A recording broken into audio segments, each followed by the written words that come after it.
The judgment of Solomon. 1 Kings 3:16-28. Solomon commanded that the living child be cut in two. Solomon was the greatest king that ever reigned in Israel. He was also one of the wisest men that ever lived. When he first came to the throne, God appeared to him one night in a dream, and asked what gift he should bestow upon him. Solomon prayed that he would give him wisdom to govern his people. God was pleased that he had asked wisdom instead of riches, or conquests, or long life, and he told Solomon that because he had done so, not only would he make him wiser than any man who ever lived, but that he should be rich and famous above all kings of the earth. And if he would obey him in all things, long life should also be added to the other good gifts which were to be his. In those days it was the custom for kings to sit in some public place, where such of their subjects as had wrongs to complain of might plead their cause before them, and obtain justice. One day 2 women came before Solomon. One of them told him that she and the other woman both lived in one house,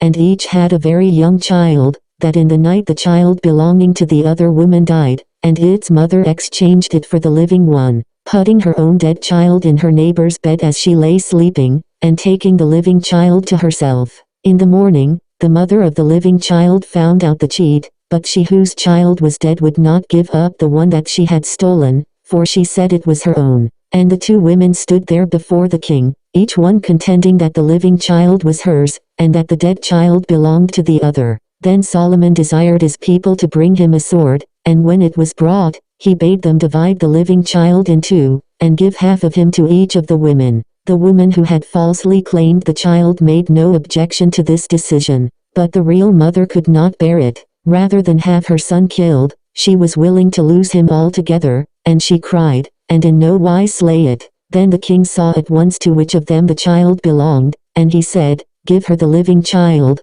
for she is its mother. And all the people of Israel, when they heard of this judgment of Solomon, knew that God had indeed given him wisdom to do justice among his subjects, and they held him in great awe and reverence. Then came there 2 women that were harlots unto the king, and stood before him. And the one woman said, O my lord, I and this woman dwell in one house, and I was delivered of a child with her in the house. And it came to pass, the 3rd day after that I was delivered, that this woman was delivered also, and we were together. There was no stranger with us in the house, save we 2 in the house. And this woman's child died in the night, because she overlaid it. And she arose at midnight, and took my son from beside me, while thine handmaid slept, and laid it in her bosom, and laid her dead child in my bosom. And when I rose in the morning to give my child suck, behold, it was dead. But when I had considered it in the morning, behold, it was not my son, which I did bear. And the other woman said, Nay, but the living is my son, and the dead is thy son. And the said, No, but the dead is thy son, and the living is my son.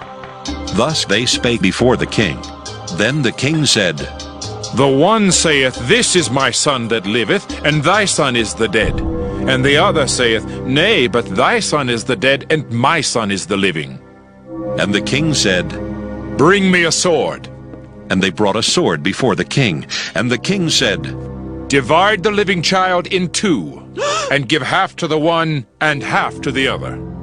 Then spake the woman whose the living child was unto the king, for her bowels yearned upon her son, and she said, Oh, my lord, give her the living child, and in no wise slay it. But the other said, Let it be neither mine nor thine, but divide it. Then the king answered and said, Give her the living child, and in no wise slay it. She is the mother thereof. And all Israel heard of the judgment which the king had judged, and they feared the king, for they saw that the wisdom of God was in him to do judgment.